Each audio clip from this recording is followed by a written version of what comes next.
Boa noite, pessoal. Sejam todos muito bem-vindos. Sou Felipe e hoje vou conversar com vocês. E a ideia aqui hoje, né, é trazer um pouquinho, a partir da nossa experiência, né, ao longo desses muitos anos, vendo jovens e famílias passando por essa trajetória, muitas, né, de sucesso, mas também muitos alunos que às vezes tentaram fazer esse projeto, não deram certo, e porque fizeram sozinhos, e aí a gente compilou aqui, né, alguns dos principais pontos de atenção, né, que vocês precisam ter quando estão cuidando de um projeto tão importante, fazendo tudo isso, né, sozinho. Então, aqui a agenda, eu vou falar bem brevemente sobre a Daqui para Fora. Depois vou entrar bem rapidinho também sobre o processo seletivo, dar algumas dicas de preparação quando está fazendo isso sozinho, falar um pouquinho de erros que a gente já viu no passado, para que vocês aprendam com eles e não repitam esses erros, trazer alguns pontos de atenção e falar do nosso trabalho. A ideia aqui é que a minha fala dure em torno de 30 minutos, depois eu abro as perguntas de vocês. Para quem está começando a nos acompanhar agora, né, Daqui para Fora é uma consultoria que já há muitos anos, desde 2001, prepara alunos para fazer faculdade fora do Brasil. Nesses anos foram mais de 4 mil jovens. Eu fui um deles, fui cliente da Daqui para Fora. Estou aqui há bastante tempo, desde 2014, então vi vários jovens aí passando por essa trajetória. A nossa equipe tem muitos profissionais que fizeram universidade no exterior, né, bastante gente com experiência, que já está aqui há muito tempo, que conhece bastante do assunto, que passou pela essa vivência. Acho que isso dá bastante segurança para os pais e para as famílias. E o nosso maior motivo de orgulho, aqui algumas das principais universidades que a gente teve alunos aprovados nesses muitos anos.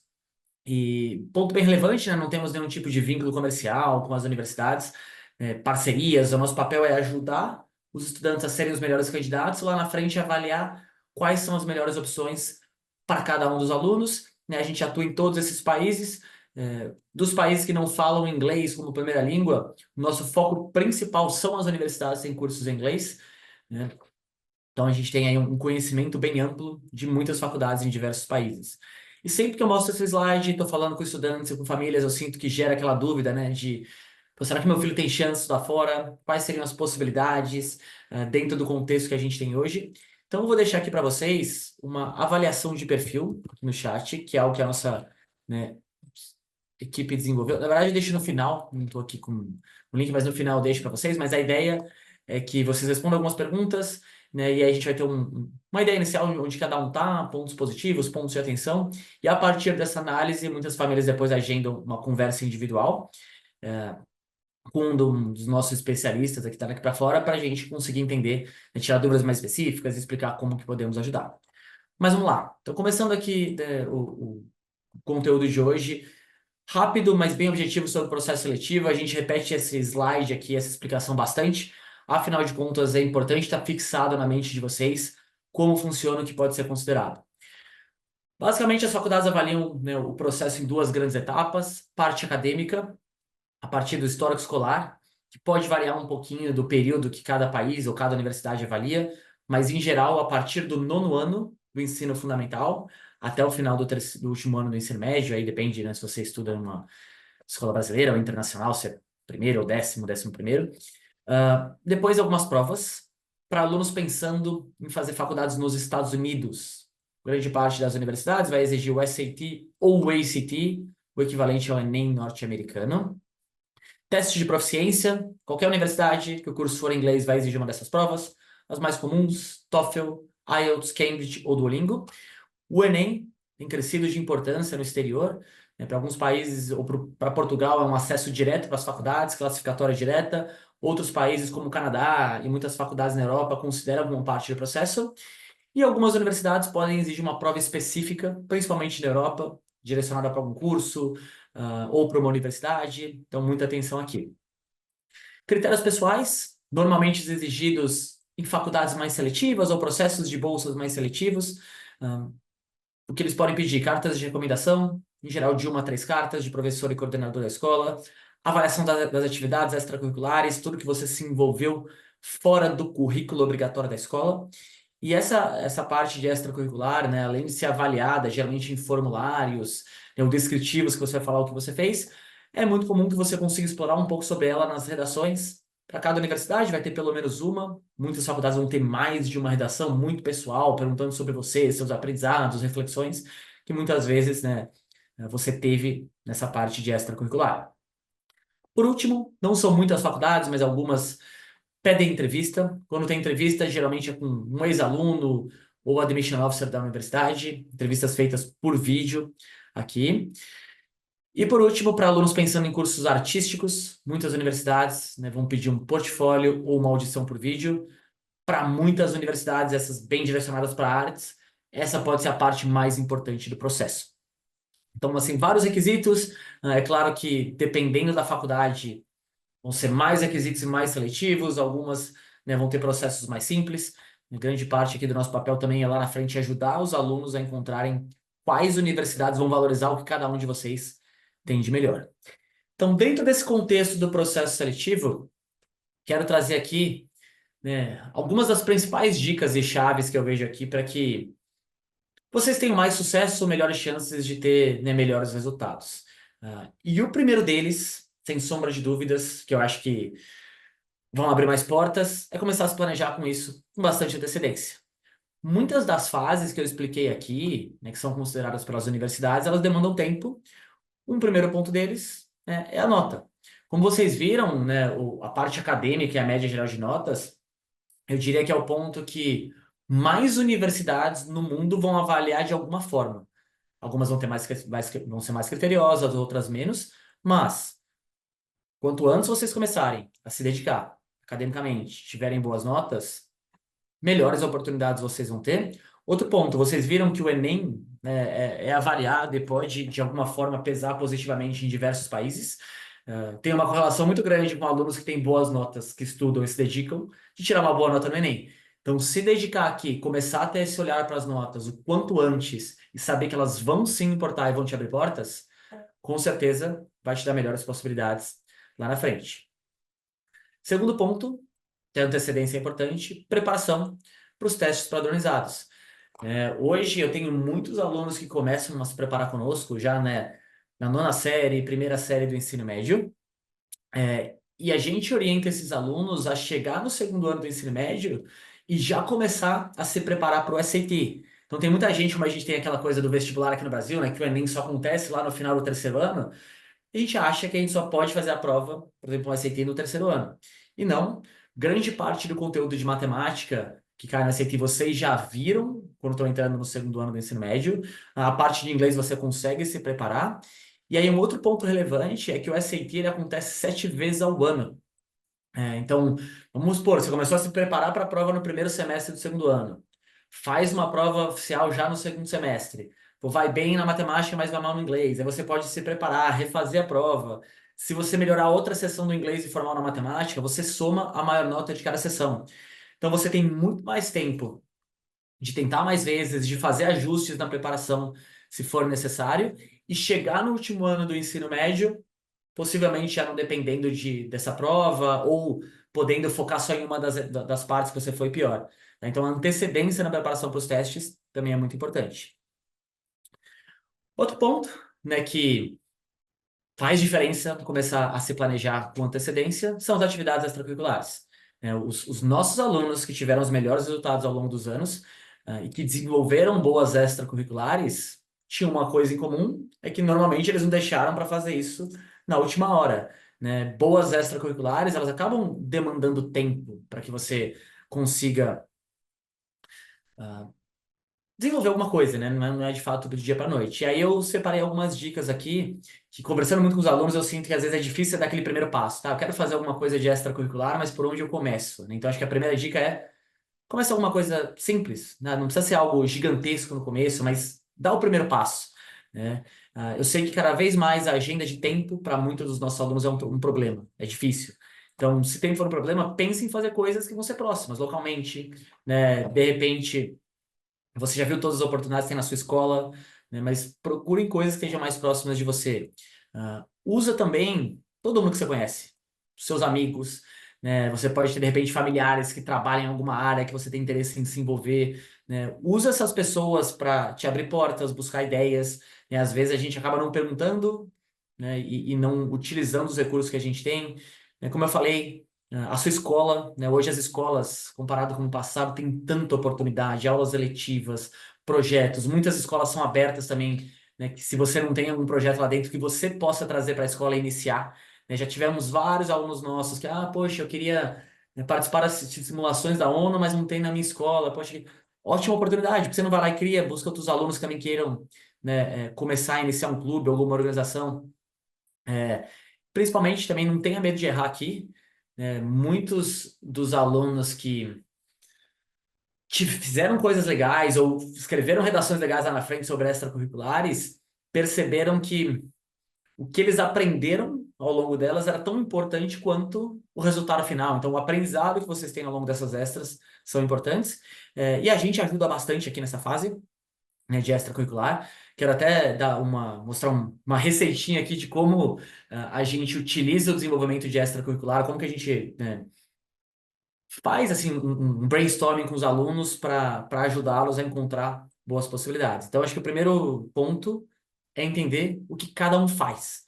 E o que a gente tem percebido é que muitas vezes a gente já tem alguns alunos que fazem bastante coisa, seja de extracurricular ou que a escola está demandando muito tempo, e aí a grande questão é como que eu vou gerir meu tempo, né? O que que eu coloco em cada etapa. Então a gente senta com esse estudante e vai entender, bom, vamos ver como é que é a sua agenda.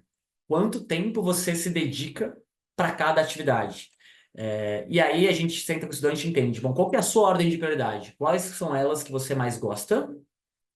E vamos entender também como cada uma delas tem um peso e um potencial no processo seletivo. E às vezes aqui a gente já vê algumas inconsistências. Vou dar um exemplo. Uns anos atrás eu tinha uma aluna que queria muito estudar moda, e ela já estava muito certa disso. Então ela estava mirando muito, né? Ela iria mirar em faculdades mais artísticas, onde um dos grandes pontos avaliados era o portfólio. Só que família, ela tinha estudado de alguns amigos que Olimpíadas de Conhecimento eram muito importantes. E ela estava lá num grupo de Olimpíadas de Conhecimento que, pro caso dela em específico, não ia ter um peso tão grande, né? Colocar mais tempo em desenvolvimento de habilidades de portfólio era muito mais importante. Então ela estava investindo o tempo errado. Então a gente ajuda muito nessa questão de ver se realmente tudo que você está fazendo é o mais interessante para os seus objetivos no processo. A gente também tem um outro caso de aluno, são aqueles que ou ainda não estão fazendo muita coisa, não têm uma ideia do que fazer, ou já estão fazendo alguma coisa, mas eles querem, sabe, ter um resultado melhor naquilo que eles já estão se envolvendo, né? Se você não está fazendo muita coisa, a gente tem que começar a entender, tá? O que que você gosta? Quais são suas paixões, hobbies, né? Será que dá para um hobby desse se tornar algo mais efetivo? Mais uma vez, voltando para as oportunidades de escola, de networking. E aí, se o aluno não encontrou nada que ainda tem interesse, a gente tem uma lista de mais de 300 atividades possíveis que a gente já viu que ele pode se envolver, ou atividades de outros alunos que eles criaram. Então, a ideia é ampliar os leques aqui. Ah, e aí, uma vez tem um ponto em comum desses alunos, é quando a gente encontra algumas extras ou uma extracurricular que tem o potencial de ter um bom resultado, a ideia é fazer um acompanhamento para que a gente avalie quais são as oportunidades de evolução, onde você pode melhorar nisso, e criar um plano de ação, né, de acompanhamento para que você cresça e evolua dentro dessa atividade. Tá? Então, assim, façam, né, para vocês que estão com essa questão de extracurricular, pensando o que fazer, façam, usem, né, tira o print aqui do diagrama, vão pensando, avaliem se tudo que você está fazendo de fato faz sentido. Se tiverem dúvida, mandem mensagem aqui conosco, que a gente, pra gente, que a gente pode, né, dar uma luz inicial nessa parte, que eu sei que gera muitas dúvidas entre os nossos estudantes. Outra dica, né, importante para quem está fazendo o processo seletivo aqui sozinho, é a escolha de universidades. E aqui, o que a gente já viu de erro nesses muitos anos são alunos acabarem, ou né, famílias, estudantes, não se concentrarem tanto nos critérios objetivos, que no fim das contas é o primeiro que as universidades vão avaliar, né? Então, na hora que você começa, que muitos começam a fazer a pesquisa na universidade, é muito comum que todo mundo vá para o ranking antes, e esqueça de olhar essas referências e às vezes pesquise universidades que estão completamente fora da alçada né, do que você poderia conseguir. Então, sempre que você está pesquisando uma universidade que você tem interesse nela, entenda quais são as notas que você precisa ter para ser aprovado nessa universidade, né, notas escolares. Quais são as notas de prova?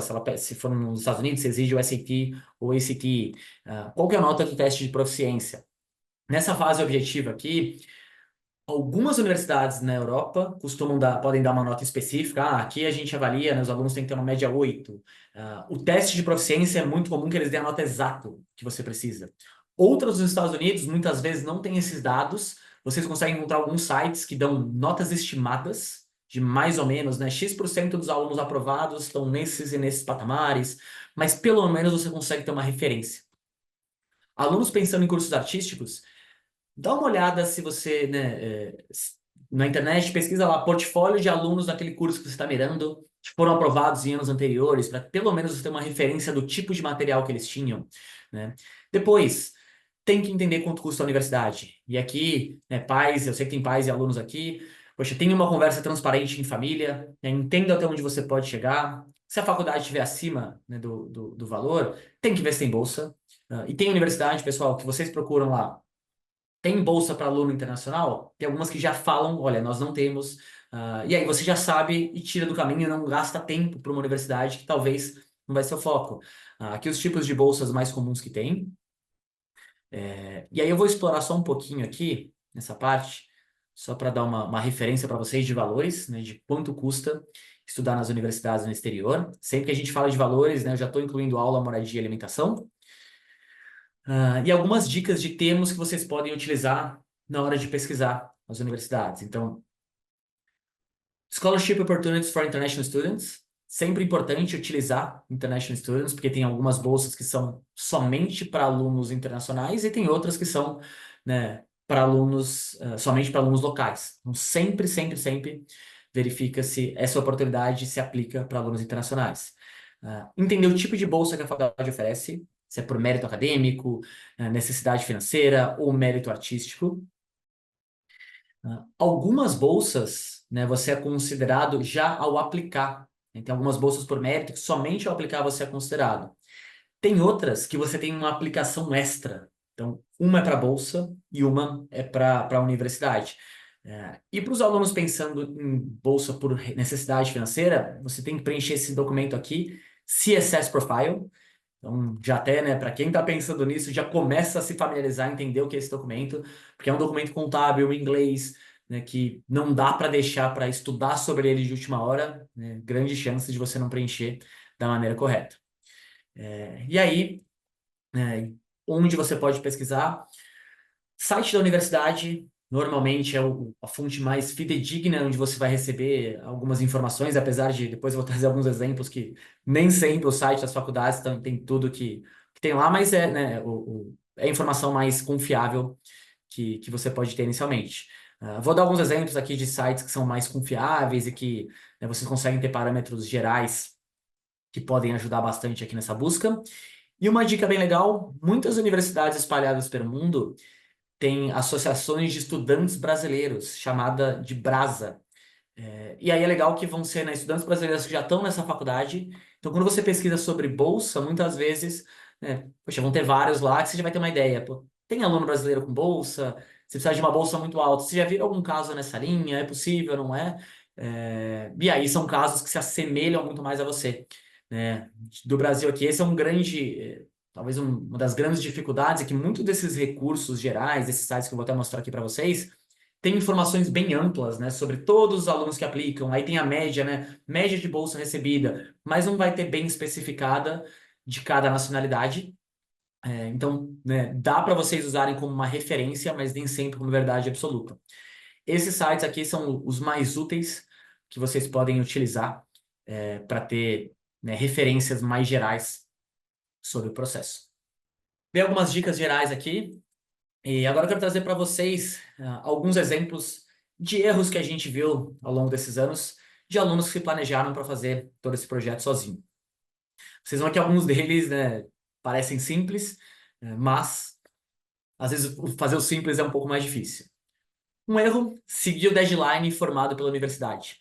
O que aconteceu, né, nesses últimos anos, a gente tem visto um aumento muito grande de candidaturas para as faculdades fora, né? Muito mais pessoas estão sabendo dessas possibilidades. E aí, muitas vezes, por mais que a universidade tenha um deadline, né, específico, pode ser que se você não aplique com uma certa antecedência, eles não, né, eles já têm a faculdade já esteja com todas as vagas ocupadas, ou o que a gente viu, um caso bem emblemático de faculdades na Flórida no ano passado, ou no ano retrasado, a gente teve muitos alunos que alguns alunos tinham aplicado mais próximo do prazo e que a universidade não respondeu, né? E aí a gente já se atentou a isso. No ano seguinte, o que a gente fez foi, para essas universidades, recomendar que todos os alunos aplicassem com bastante antecedência. E aí o que aconteceu? Um aluno nosso que foi aprovado numa faculdade, o mesmo colega de sala, né, nem recebeu a resposta se foi aprovado. Então, algumas coisas você vai aprendendo, que você vê em um ano que foi diferente do ano anterior, a gente já faz esses ajustes. Então, sempre tenha muito cuidado, se possível, apliquem antes, não espere chegar próximo do deadline. Desconhecer a existência de pré-requisitos específicos para bolsas de estudos. Em alguns sites, como eu falei, você encontra lá tudo bonitinho, o que precisa e tal. Tem alguns outros que você só vai descobrir os pré-requisitos uma vez que você inicia a sua candidatura. E aí, não sabendo disso com bastante antecedência, muitas vezes você tem pouco tempo para se preparar, para cumprir esse pré-requisito. E são, né, comuns os casos, a gente vê de alunos que estão lá fora e que aí entram em contato conosco. Olha, meu colega aqui que fez com vocês teve bolsa, eu queria entender se dá para eu aplicar agora. Bom, essa bolsa era para, né, calouro, você não aplicou por uma besteira, e muitas vezes, né, tem um impacto significante, né, financeiro lá para as famílias. Se aceito, né, em uma universidade, mas sim a bolsa de estudos que precisava. Toda vez aqui em maio a gente recebe, né, ligações de alunos que foram aprovados, mas não conseguiram o tamanho de bolsa que precisava. Em alguns desses casos, são universidades que nem ofertavam o tamanho daquela bolsa. E aí, muitas vezes, como eu mencionei lá atrás, né, tem os dados gerais dos sites e tal, mas não tem o dado específico para aluno brasileiro. E é importante, né, frisar que as faculdades, pessoal, eles são um business também. E no fim das contas, eles querem trazer informações e incentivar que os alunos apliquem. Por isso que muitas vezes vocês vão numa feira de universidades, né, eles vão falar, você tem bolsa? Tem, aplica, que é possível, tal. Mas com os dados que a gente consegue prever se naquela universidade houve caso, qual foi a bolsa mais alta, o que teve, e se não tem, ou se não tem do tamanho que você precisa. Né? E é bem frustrante quando algumas famílias descobrem que, poxa, comecei aplicando para essa faculdade e desde o começo já não tinha, né, a bolsa que eu precisava. Ah, Se candidatar para a faculdade que está procurando um aluno com um perfil muito diferente do seu. Isso é especialmente mais comum nas faculdades muito competitivas, essas mais famosas, onde realmente, né, tem um grau de competição muito grande, e muitas vezes as universidades sim esperam, né, um aluno que tenha conquistado alguma coisa, tem um perfil muito específico. Vou dar um exemplo só, né? MIT, estatisticamente, todos os alunos brasileiros, nossos alunos que passaram no MIT, medalhas em Olimpíadas, tem muitas vezes pelo menos uma medalha, né, internacional, algumas. E aí, quando a gente tem alunos que estão completamente fora desse perfil, mas querem pegar para essa faculdade, a gente sabe que, olha, para essa aqui, se você não tem isso, cara, muito difícil que você tenha alguma chance de ser aprovado. Ter a candidatura cancelada por não cumprir todos os pré-requisitos, seja falta de documentos ou não atingiu as notas necessárias. Então, né, isso é super frustrante e algo que a gente vê bastante. E algo que é mais recente, né, alguns alunos conseguirem entrar na universidade, mas ficar sem a opção de moradia. Principalmente na Europa, pessoal, né, alguns locais tem uma competição grande por moradia, e aí alguns alunos, né, fazendo sozinho, deixam isso para a última hora. Em algumas universidades você tem que ser bem ágil, foi aprovado, tem que ir atrás da moradia. A gente teve um caso de um aluno esse ano, primo de um aluno nosso, que tinha o tio dele que morava fora que estava ajudando e que acabou, né, não conseguindo iniciar a universidade porque ficou sem essa opção. Outro ponto que acontece muito é a gente ver alguns casos que deram certo, mas podiam ter dado mais certo, né? E aí vou trazer alguns exemplos também, né? Pô, você passou na faculdade, mas meio que ficou com o que resta, né? Não era a universidade que você queria, né? Uma universidade abaixo do seu potencial. Isso acontece bastante quando a gente vê a gente vê casos de alunos que tiveram lista de universidades pouco balanceadas. E aqui eu vou dar dois exemplos, né? A prima de aluna nossa, que aplicou para 6 faculdades, passou em todas, mas aí ela pediu uma avaliação nossa, o que você achou das faculdades que eu passei? Quando a gente foi ver, putz, ela foi muito abaixo do potencial que ela podia. Ela ficou naquele medo, sabe? Ah, eu tô com medo de não passar em nada, tal, e acabou sendo muito pragmática, e ela podia ter aplicado para faculdades ainda melhores e ter passado em opções mais legais. E aí a gente tem muitos casos do contrário também, né? Alunos que montam uma lista e que ou não passaram em nenhuma, ou de repente passaram em uma universidade, e aí fizeram uma lista pouco balanceada no sentido, eu apliquei para 12, 11 muito, muito, muito competitivas, e se nada der certo, eu vou aplicar para essa daqui que era meio fácil e tal, mas eu com certeza vou passar em uma dessas 11, acaba que não passa, e aí passa na que era, né, que ele nem queria muito e só fica com essa opção ou não fica com nenhuma. Então, muita atenção em montar, né, uma lista balanceada. Escolher as matérias erradas do IB, isso é algo que tem acontecido também nos últimos anos, alguns alunos que, né, querem fazer uma área, mas na hora da escolha das matérias no IB não dão a devida atenção, né? Para quem talvez tenha alguns alunos aqui que estudam em escolas internacionais que façam currículo IB, que fazem currículo IB, super importante ter muita atenção aqui, né? Porque pode te atrapalhar, então é importante entender, dependendo do país que você quer estudar, né, como que isso vai impactar. Escolher atividades extracurriculares erradas ou colocar tempo em coisas que não vão fazer diferença no projeto. Então, por exemplo, dependendo dos países que você, ou das universidades que você está mirando, extracurriculares podem ter um peso maior ou menor. E aí, em alguns casos, quando a gente avalia que porque você está mirando não é tão importante, às vezes as provas e as notas vão ser mais importantes. Tem outros casos que a extracurricular vai ser mais importante. Então, né, temos que entender onde que você está para te ajudar, né, no que investir o seu tempo. E diversos casos também, né, de alunos que foram aprovados, mas, né, o certo foi ser aceito, mas sem ter bolsa. Ano passado, a gente teve uma aluna que foi aprovada em Vanderbilt, teve uma bolsa por mérito. Mesmo teve um estudante, colega dela da mesma sala, com notas até um pouco mais altas, aprovado sem a bolsa, porque não sabia que podia aplicar para ela. Alguns exemplos também onde, né, de como ter uma assessoria individualizada ajudou, né, e foi super importante. Tempo extra para fazer o teste, né? A gente teve um aluno de alguns anos atrás que precisava de necessidades especiais, só que a escola dele nunca tinha orientado nenhum estudante quanto a isso, né? E aí, até um dos nossos orientadores de application precisou ir na escola para ajudar, né, a direção, porque eles não estavam conseguindo fazer isso. Para esse aluno era crucial. A gente tem todo um guia de como fazer isso, né, mas às vezes, né, para uma escola que não está acostumada, pode ser um pouco mais complexo. Outro exemplo, né, uma ligação para a universidade. A gente tinha um aluno que tinha diabetes tipo 2 e ele precisava ter um frigorífico no dormitório dele para isso. Só que a família estava tendo bastante dificuldade, né, de conseguir explicar isso para a universidade. Então a gente ligou e conseguiu essa liberação. Algumas universidades desqualificam alunos por não encontrar resultado do teste. Isso é muito comum, né, no SAT ou nos testes de proficiência. Às vezes o aluno, quando se registra para o SAT, não coloca os sobrenomes da mesma forma que ele colocou no application. E aí a universidade não consegue identificar. Como a gente já sabe que isso pode acontecer, quando acontece, a gente já, né, vai na mosca, vai lá, ah, fala para a universidade, eles identificam, né, rapidamente. Mas para quem não conhece, às vezes isso pode gerar um estresse, né, muito grande. Expandir os horizontes. É muito comum quando eu faço entrevista com alunos e famílias de, poxa, tô indo para essa universidade que eu tô super feliz, que eu gostei e eu nem sabia que ela existia. Se não fosse por vocês me recomendarem, eu jamais teria imaginado, né? E agora eu tô aqui, eu me formei, eu tô nessa faculdade. Então, a gente sai bastante do óbvio em diversos casos, e principalmente, né, base de dados, o nosso histórico de bolsas, acho que isso dá uma assertividade muito maior para que vocês façam melhores escolhas nesse projeto. Mas mesmo assim, é possível se preparar sozinho?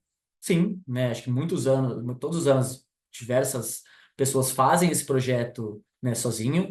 Acho que alguns pontos de atenção que é importante vocês terem em mente aqui. Vai precisar colocar tempo de pesquisa, né, entre seleção de faculdades, quais são as melhores opções, bolsas para quem precisa, né, tem que estar disponível, né? E aí, alguns pais têm esse tempo para ajudar seus alunos, outros pais não. E aí o aluno tem que estar ciente que ele vai ter que ser muito proativo, vai ter que pesquisar bastante. Outro ponto de atenção. Às vezes tem coisa que você não sabe o que você não sabe, né? Eu acho que essa que é a parte mais delicada de fazer o processo sozinho, né? Às vezes tem coisas que você acha que está sabendo, mas você só vai descobrir depois, né, que você não sabia. Ah, informações erradas e desatualizadas. Já não sei se tem pessoas aqui pensando nisso que já está principalmente para a Itália. Faculdades italianas, pessoal, muita atenção, tá? Assim, já foram algumas vezes que a gente entrou em contato com a universidade e falou, olha, vocês estão lá de 2022, é de anos anteriores, não está batendo, né? Então, se conseguirem sempre ter duas fontes, né, para confirmar algumas informações, principalmente na Itália, façam isso, porque tem sim alguns locais que, né, pode ser que a informação esteja desatualizada. A concorrência está aumentando, né? Então, muitos dos seus competidores, né, vão estar se preparando, vão ter empresas, ou daqui para fora, ou alguma outra empresa, ou concorrentes de fora, né, que vão ter pessoas ajudando aqui. E o conhecimento, muitas vezes, ele é muito espalhado, né? Então, é, às vezes você não consegue, muitas vezes, na maioria das vezes, você não consegue encontrar todas as informações em um local só, né? O que acaba dificultando, né, essa parte de fazer tudo isso sozinho. Alguns pontos de atenção também que acho importante trazer, pelo que a gente tem visto com algumas famílias. É muito comum eu receber algum aluno falar, mas, poxa, eu estudo numa escola americana, internacional, então, né, não preciso necessariamente de apoio. A gente tem percebido em algumas escolas internacionais, estudantes chegarem no último ano com algumas lacunas na preparação, né? Não fiz nenhum teste, não comecei a me preparar, escolhi matérias erradas, né, APs ou matérias erradas do IB. Então, tenha muita atenção que nem sempre estudar numa escola internacional, tá morando fora do Brasil, né, estudando numa boarding school, garante que você está 100% preparado. Outro ponto, né? Eu estudo numa escola internacional, mas a gente teve até no ano passado uma das escolas aqui, em 2022, a escola que teve o melhor resultado no Brasil de alunos internacionais, o counselor delas deu um depoimento bem legal aqui pra gente, dizendo do quanto que ele gosta de trabalhar junto, ele nos chamou de external coaches, para ter uma visão a mais, né, e tentar ajudar os alunos e famílias. Tem muitas escolas brasileiras hoje que têm um departamento de aluno internacional, e a gente teve também o mesmo feedback de uma das escolas brasileiras aqui com melhor resultado, né, de quanto eles gostavam de trabalhar com alunos que estavam conosco, porque eles, né, com o nosso conhecimento, tinham algumas informações que eles não tinham, como base de dados de bolsa, né, eles até usaram o termo One Team, One Dream. E, por último, né, acho que um grande ponto de atenção, ano passado saiu uma estatística aqui nos Estados Unidos, que foram 423 mil applications incompletas, 6% de todas as applications enviadas. A gente não tem esse dado aqui exatamente do porquê, mas imagino que eram, né, muitos alunos que de repente estavam fazendo tudo sozinhos, sem preparação específica, né? Então, de fato, ter uma ajuda aqui é muito importante. E aí, pessoal, antes de abrir para as perguntas e de dúvidas de vocês, quero trazer bem brevemente como funciona aqui o nosso trabalho individualizado. Ele é dividido em duas grandes fases: o programa de preparação, e o programa de candidatura. Para quem está na nona série do ensino fundamental, primeiro ou segundo ano do ensino médio, é o programa de preparação. Aqui a gente vai trabalhar principalmente nas extracurriculares, até mostrei um pouquinho para vocês no começo, traçar metas de notas, começar o planejamento e preparação para as provas. E a ideia é que o aluno vá se preparando para chegar melhor no ano de candidatura. Nessa fase, a gente vai ajudar na seleção de faculdades, orientação com mutações, toda a gestão das candidaturas. Enviamos tudo isso para as universidades, damos todo o suporte. Para os alunos artísticos também, vamos ajudar na construção dos portfólios e damos o suporte no pós-admissão, né, orientação com matrícula, plano de moradia, plano de alimentação. Tem uma equipe que fica aqui para dar suporte ao longo do projeto. Tá? Aqui eu vou bem rápido, né, para quem quiser saber mais, o ideal é marcar uma conversa, né? Geralmente a gente vai para ir a fundo em todas essas fases aqui, né, são 45 minutos, e para tirar as dúvidas das famílias. Aqui tem um exemplo, né, de um estudante, o Gui, aluno nosso, que está estudando economia em Harvard, a equipe que trabalhou com ele. Então, a Carol foi a mentora na fase de preparação, Thalita, orientadora de application, Rafa, estrategista que ajudou na escolha de faculdades, temos um curso para o SAT, Jamal, orientador de redações que ajuda com os textos, e a Gabi Ribeiro é a nossa psicóloga. A gente sabe que estudar fora, né, gera ansiedade, né, conciliar esse projeto junto com o vestibular, com tudo que a gente faz aqui no Brasil. Em alguns casos pode não ser tão simples e muitos jovens precisam de apoio. Se precisar, né, a ideia e que ela possa contribuir e orientar vocês, tá? Como muita gente chegou aqui ao longo da apresentação, fica o meu convite, eu vou deixar depois aqui o link para vocês fazerem a avaliação de perfil, né? Uma primeira ideia onde cada um tá. Vocês respondem algumas perguntas, notas, áreas de interesse, e aí a gente consegue fazer um diagnóstico inicial, a nossa equipe responde te manda um feedback por WhatsApp, e aí o próximo passo é ter a conversa individualizada, onde a gente vai mais a fundo no feedback, e também de como podemos ajudá-los. Tá? Vou deixar também um link aqui no bate-papo, para quem tem alguma dúvida específica, quer marcar uma conversa individual, vocês podem, né, agendar um link aqui conosco, uma conversa gratuita, tá? Deixa eu compartilhar aqui esses links com vocês.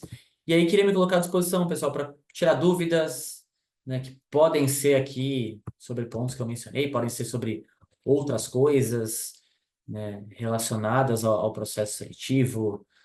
Vamos lá. Chegou uma dúvida aqui no Q&A. A Clara disse que tem várias dúvidas. Clara, se você quiser, fique super à disposição, para fazê-las, tá? Pode perguntar. A Annalisa perguntou como funcionam, para explicar como funcionam as redações que as universidades pedem.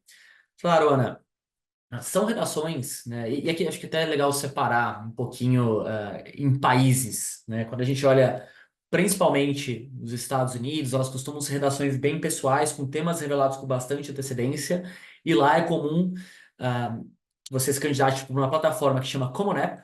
Ela vai ter, Ana, um tema principal, né, ou uma redação principal que vai para todas as faculdades. Essa redação, ela tem 5 temas direcionados, você pode escolher um deles, ou um tema livre. Então, essa redação principal da Common App vai para todas as faculdades que você se candidata. E aí, muitas universidades, Ana, vão ter redações complementares que eles chamam de supplemental essays. E aí costumam ser redações perguntando por que você tem interessado naquela universidade, ou naquela área de interesse. Ou, por exemplo, a University of Chicago é conhecida por ter redações com temas inusitados. Tipo, se você fosse uma cor, qual cor você seria e por quê? Tá? Já na Europa, principalmente, é comum que essas redações sejam chamadas de personal statement ou carta de motivação e sejam bem direcionadas, bem mesmo direcionadas do por que você está interessado naquela universidade ou naquela área.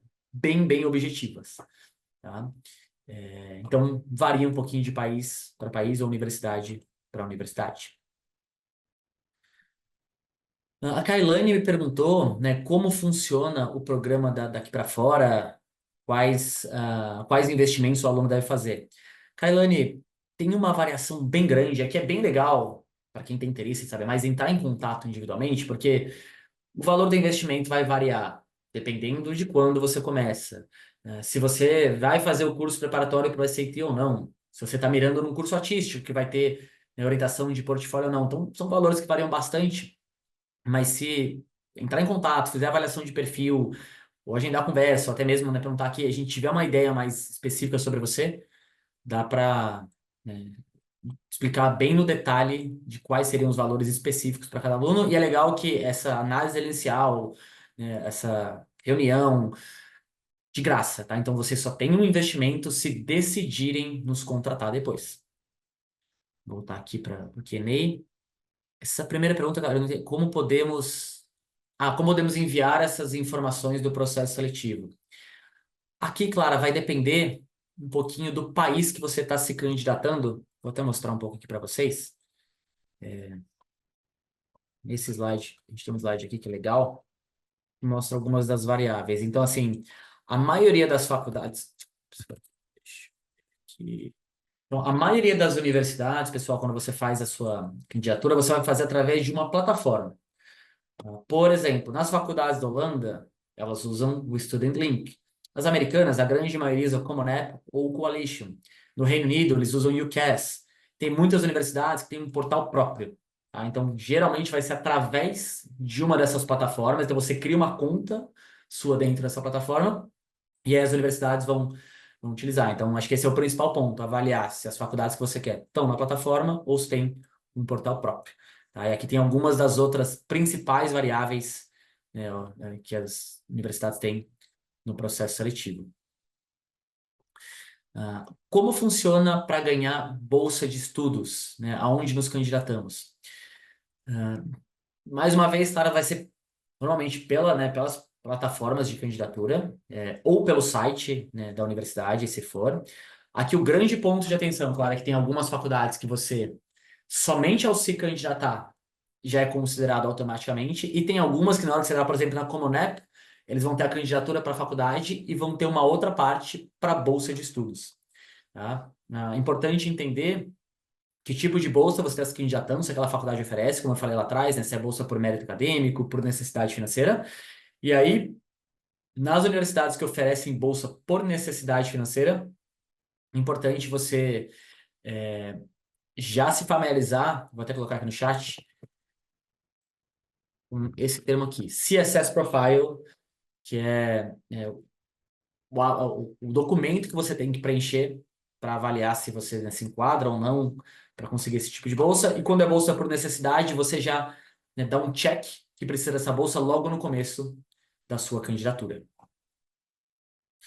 A Alessandra perguntou se o nosso programa compreende orientação vocacional. Sim, Alessandra, no programa de preparação, a gente tem algumas mentoras que são especialistas, né, em carreiras, e aí hoje a gente até usa o termo, né, orientação profissional. E a ideia aqui acho que é até legal que você perguntou isso, né? A gente tem muitos jovens, Alessandra, que começam a se preparar conosco, que não têm a menor ideia do que é estudar, ou que começam pensando em alguma coisa e mudam para outra, tá? Então, super comum se preparar sem saber o que você tem interesse.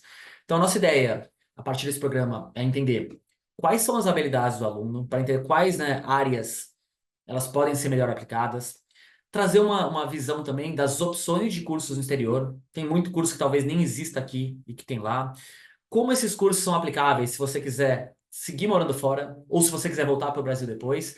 E o principal ponto, que esse aluno chegue no último ano fazendo escolhas mais conscientes sobre o que ele vai ter no futuro. A Clara me perguntou para que as universidades precisam do Enem. Clara, elas usam o Enem porque é uma prova que, né, todo brasileiro faz e elas começam a ter uma ideia melhor do nível do estudante. Acho que aqui é importante entender que tem duas maneiras diferentes que o Enem pode ser avaliado, né, em diferentes faculdades, em diferentes países. Algumas, por exemplo, em Portugal, o Enem ele é avaliado ah, diretamente como um critério de acesso direto. Então, somente com a nota do Enem você já entra, né? Tem algumas outras que o Enem é só uma questão burocrática e processual que você precisa, porque eles exigem que você tenha feito uma prova que te dê acesso ao vestibular do seu país, tá? Mas como é a prova oficial do Brasil, né, é uma ferramenta que as faculdades usam, tá? Então, tem sido cada vez mais aceita, só é importante entender essas diferenças, né, e é parte muito do nosso trabalho aqui te ajudar, né, para entender nas faculdades que você vai aplicar como o Enem faria parte. Aonde fazer o SAT? Hoje são várias capitais aqui no Brasil, né, que oferecem a prova. Se vocês entrarem aqui no site do College Board, você encontra mais informações. Se quiserem também, para quem quiser mais informações da prova, manda uma mensagem aqui para a gente, vou colocar aqui no nosso WhatsApp. Pode mandar uma mensagem pro meu colega, quem responde aqui nesse WhatsApp é o Lucas. Pode mandar uma mensagem perguntando que você quer o calendário, né, com as datas e locais de prova. E a gente tem também um passo a passo de como fazer a inscrição no SAT. É só mandar que a gente pode enviar para vocês. Tá? O programa Go Brasa, sabe falar sobre ele? Kailane, eu não sei especificamente sobre o Go Brasa, se é algum programa específico da Brasa, né? Eu sei que a Brasa é a Associação de Estudantes Brasileiros, que tem várias universidades espalhadas aí pelos Estados Unidos e outros países também. Não sei falar específico sobre o Go Brasa, vou até dar uma olhadinha aqui, mas eu conheço a organização Brasa, né, como um todo. Eu vi que o Instagram deles, né, é o Go Brasa, né? Então acho que seria isso. A Brasa, como eu falei, Kalani, é essa organização de estudantes brasileiros, estão espalhadas várias faculdades, e aí quando você estiver pesquisando uma universidade, pesquisa se tem uma Brasa por lá, porque vão ter estudantes brasileiros que podem trazer, né, muitas informações relevantes, né, e que te ajudam, né, a fazer melhores escolhas no processo seletivo. Ficou. Chegou mais uma pergunta aqui legal de como a gente ajuda os alunos a selecionar as universidades. Acho que aqui eu posso até utilizar também um dos nossos slides. Então, como eu mencionei, né, nós temos uma base de dados bem grande, né, de alunos que aplicam todos os anos. Então, quando a gente entende o seu perfil como estudante, né, suas notas, sua área de interesse, suas preferências pessoais, o orçamento da sua família, com isso em mãos, né, o seu estrategista que trabalha com você vai montar uma lista. Quando a gente apresenta a lista para o estudante, eu resumo os pontos mais relevantes sobre cada universidade. Então, qual que é o ranking? Qual que é o ranking na sua área de interesse? Quais são as notas necessárias? Quanto custa? Tem bolsa? Não tem? E várias informações relevantes também para que o aluno e a família pesquisem um pouco mais, vejam o que eles gostam, o que eles não gostam da universidade. E onde eu acho que a gente agrega mais valor? Bom, como a gente tem uma base de dados muito grande, eu consigo comparar suas notas, e o seu perfil com alunos brasileiros de anos anteriores que aplicaram para a universidade. E aí, com a base de dados, eu calculo se as universidades que eu recomendei, se aquela lá, ela é muito competitiva, ou seja, você tem até 10% de chance de admissão, competitiva, alvo ou segura, né? Então, além dessas informações gerais, eu coloco quais são suas chances de ser aceito, maximizando assim não só as probabilidades de você passar, mas de fazer escolhas mais assertivas. E aí, claro que tem, para muitas famílias, não basta ser aceito, tem a questão da bolsa de estudos. Para isso, né, quando eu recomendo uma universidade, se o aluno está acima do orçamento da família, a primeira coisa que a gente tem que ver é se ela oferta bolsas. Tem faculdades, pessoal, que não tem. Se a universidade não tem bolsa e está acima do orçamento, eu nem recomendo para o estudante. Se ela tiver bolsa, eu vou olhar, bom, na nossa base de dados aqui, quantos alunos conseguiram, qual que foi a bolsa mais alta que eu já vi, qual que foi a bolsa média, para a gente ver também se as chances de trazer para o orçamento, que é o teto de investimento que a família planeja, ela é boa.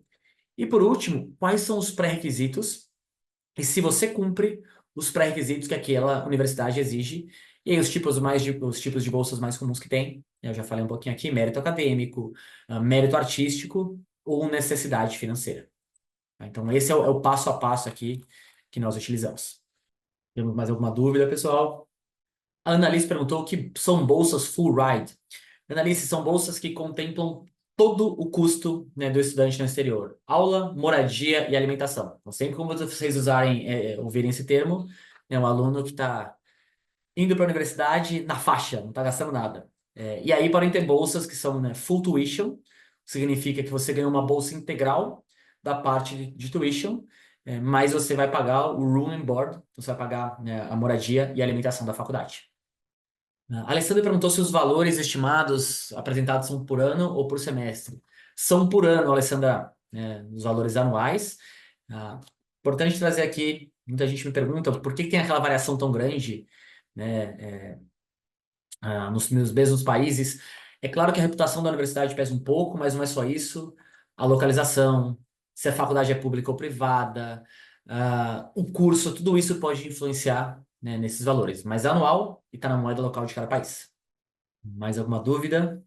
Bom, pessoal, caso a gente não tenha mais nenhuma dúvida, já queria muito agradecer, né, a participação aqui de todos vocês. Sempre muito legal para mim estar falando sobre esse tema.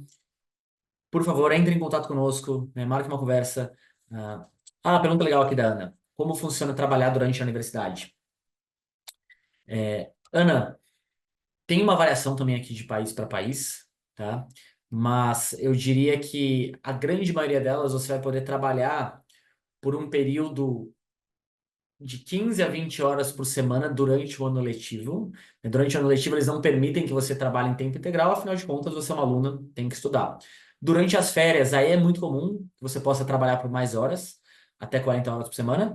E aí uma diferença é que em alguns países você pode trabalhar só dentro da faculdade e em muitos países você pode trabalhar dentro ou fora da universidade. E é algo super comum, né? Grande parte dos nossos alunos trabalham. Durante a minha universidade, né, tem uma história legal. No meu primeiro semestre, eu fiz faculdade nos Estados Unidos, né? Tinha um colega americano que dividiu o quarto comigo, e aí já tá, sei lá, uns 2 meses, e ele estava saindo para trabalhar. Aí ele olhou para mim e falou: Felipe, você trabalha? Eu falei: não. Mas seu pai paga a faculdade? Eu tinha uma parte de bolsa, mas ainda sobrava, né? O valor para o pai pagar. Eu falei: paga. Pô, mas ele dá dinheiro para você comer assim no dia a dia?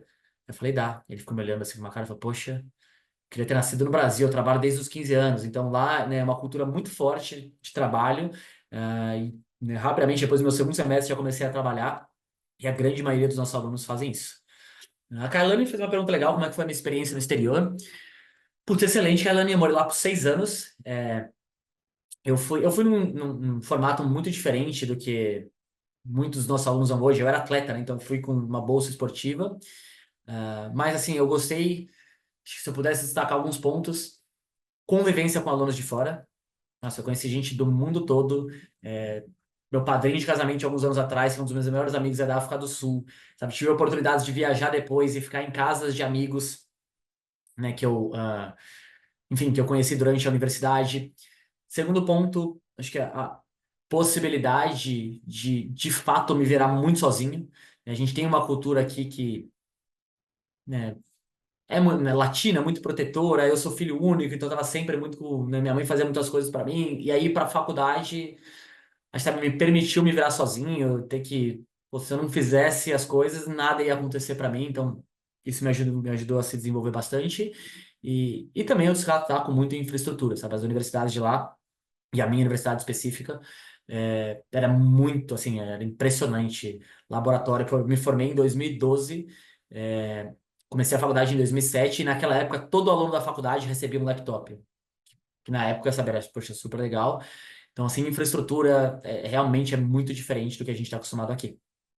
Bom, pessoal, queria, então, mais uma vez, muito agradecer vocês. Foi um prazer estar com vocês todos aqui essa noite. Tenham uma boa noite, uma ótima semana e nos vemos aqui nos próximos eventos. Bom, um grande abraço, obrigado, tchau, tchau.